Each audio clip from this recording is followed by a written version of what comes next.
Fala pessoal, espero que estejam me ouvindo bem. Hoje nos próximos 10 minutos vou estar contando um pouco mais sobre esse artigo.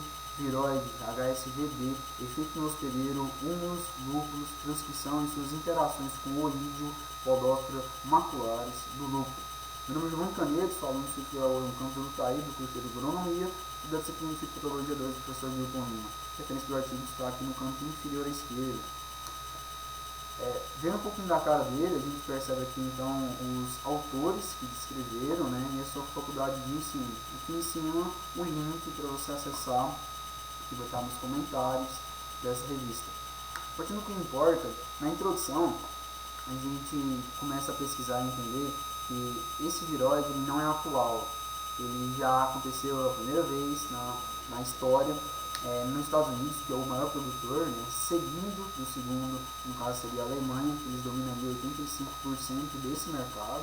Não é comum a gente estar conversando sobre essa cultura, mas quando você pega as histórias para ver, você vê que é de grande incidência em relação a ela.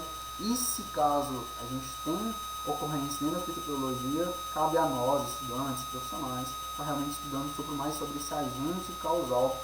Então, a ideia de pegar variedades, a primeira, né, Milling, que seria uma variedade mais suscetível, mais sensível a esse patógeno, no caso que seria o viroide, versus uma variedade mais tolerante a ele. Seria que eles fizeram estudos previamente, né, não nem dentro disso, mas comentam, que eles apresentaram respostas diferentes. E é com base nessas respostas que a gente vê que a presença de orídio juntamente com o nosso viroide, ele fala que são aqui as infecções mistas, né? Então é um viroide com uma semelhança próxima, uma relação próxima com o fungo, com o vírus, né, que a gente vai estar vendo um pouco mais para frente. Então são sintomas característicos do oído, então é esse esbranquiçamento na folha, mas não só nela, também na haste, com a leve nervura. E os sintomas característicos do viroide, ele acomete primeiramente então as brotações com clorose internerval seguida de um amarelecimento dessa planta, né, e vai tomar toda ela de acordo com a sua severidade.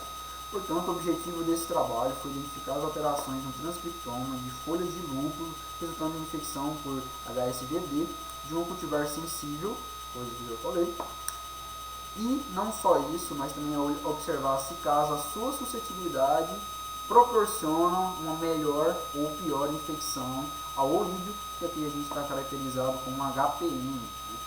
E aqui só uma estrutura assexual, a forma assexual do orídio, coisa que a gente já conhece do laboratório. Partindo para os materiais e métodos, para entender um pouco mais do conceito, de como foi feito todo o trabalho desenvolvido em cima deles, né? A seleção de cultivares, feitas em 2007, teve com qual finalidade? Pegaram essas variedades, que de acordo com eles seriam as ideais, colocaram dentro de um meio de cultura, e nesse meio de cultura eles fizeram a sua procriação até, pasmem, 7 anos após, né? Então em 2014. Depois disso foi o processo de estaqueio, um método de propagação, mas o que importa aqui mesmo seria a parte da inoculação do orídio, né? Aqui eles selecionaram 3 plantas jovens, né, de Zeus, que é outra variedade suscetível ao orídio, né? A gente perceba as diferenças, né? E contrariamente a isso, eles fizeram 10 folhas de testemunha, né, com toda a asepsia que a gente conhece do laboratório, né?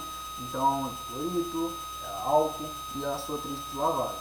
Com essas folhas infectadas, eles pegaram e fizeram a concentração de esporos. Essa mesma concentração de esporos eles fizeram suas incubação. Então, depois de 18 dias que eles armazenaram, né, com 14 horas de luz, 22 graus de temperatura, eles fizeram essa repetição mensalmente, 10 com, 10 sem, observando a presença ou não do viroide em relação ao nosso patógeno aqui, no caso do orídio, tá bom? O isolamento de RNA e testes de qualidade se faz necessário em relação à próxima fase, o sequenciamento de alto rendimento. Então, a gente vai falar aqui que tiveram 4 tipos de folhas, né, posteriormente a esse processo. Então, as folhas não inoculadas, inoculadas pelo HPN, no caso é o Orídio, as folhas infectadas pelo viroide, e a última são tanto a questão do viroide, que vai ter a presença dele, como também do Orídio. Então, 4 tipos, sendo 12 amostras com 3 tratamentos, beleza? O pré-processamento de dados, mapeamento de leitura e análise de expressão de diferencial é tudo que a gente falou em relação à seleção de cultivares, inoculação, isolamento. Isso tudo faz-se necessário para a gente entender o processo que eles fizeram em relação à análise sequencial, o desenho de primes, posteriormente, e a quantificação de genes de candidatos, né? Então, a análise estatística usada aqui foi a nova, de fator único de significância p-valor, né, inferior a 0,05%. Partindo do que o que o pessoal espera, né, em relação aos resultados e discussões, a gente tem que o autor começa com a categorização de gene que exibe níveis de transcrição alterados pelo mesmo viroide, HSVB. Né? E a diferença entre essas colunas A com B é simplesmente que, ao passo que vai subindo na coluna A, a gente tem um aumento dos níveis de transcrição, e na coluna B a gente tem um declínio, uma diminuição desses mesmos níveis. E isso vai começando a construir pedaços na sua cabeça em relação à mensuração do crescimento, né, desse patógeno, o orídio, na nossa cultura de interesse, que é o lúpulo. Aqui fizeram a inoculação desse patógeno através do gel agar a 1%, e na imagem número B, na imagem B, a gente vê então a sua expressão, né, característica do orídio, então o esbranquiçamento. Mas o que te deixa mais encucado seria a imagem número C, a imagem letra C, quando após 18 dias de inoculado, feito todo o processo, eles tiveram esses resultados, né? Nesse primeiro gráfico a gente vê que a gente tem a área da folha, né, a porcentagem, em relação ao seu tempo, né, em dias. A gente percebe que esses gráficos, eles mais escuros, eles apresentam a não existência, né, do viroide em relação às folhas que estavam inoculadas o orídio, tá bom? E nas mais claras a presença dele.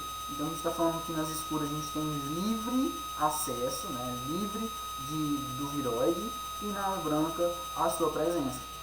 Isso se faz tão necessário e incongruência a congruência da prática com a teoria, quando nesse gráfico, na tabela 3, né, que é o nosso segundo aqui, os valores então de HCl, HCH e PR1, que é uma proteína do mesmo viroide, eles apresentam que números paralelos, né? Então valores paralelos que a gente vê em relação também aqui às variedades. Essas variedades, elas apresentaram infecções não mistas que vistas anteriormente, né? Elas apresentaram então inalterações, né? Elas permaneceram com inalterações após a infecção do viroide em relação ao orídio. O que quer dizer isso, né? Aqui a gente vê outra imagem, né? Então os níveis de expressão desses genes trabalhados, né? A, B, C, onde a gente vê o controle, dos mesmos dois patógenos, onde consulta tudo em relação à conclusão, né? Que seria o viroide HSVB, ele reduz a capacidade do orídio de replicar e esporular em folhas de lúpulo, é a primeira conclusão. O mesmo patógeno HSVB, que é o viroide, ele altera o metabolismo do hospedeiro, que visto previamente na literatura, a sua fisiologia e as respostas de defesa da planta, tudo são alterados, né? E ainda não se sabe um momento até onde que essa supressão das proteínas do mesmo patógeno já afeta o desenvolvimento de outras doenças. E aqui abre um loop de outras informações que não estão descritas ainda, mas estão abertas, né? E por isso que a gente está aqui. Então, muito obrigado. Eu me chamo Giovanni Canedo, deixo aí meu e-mail para contato.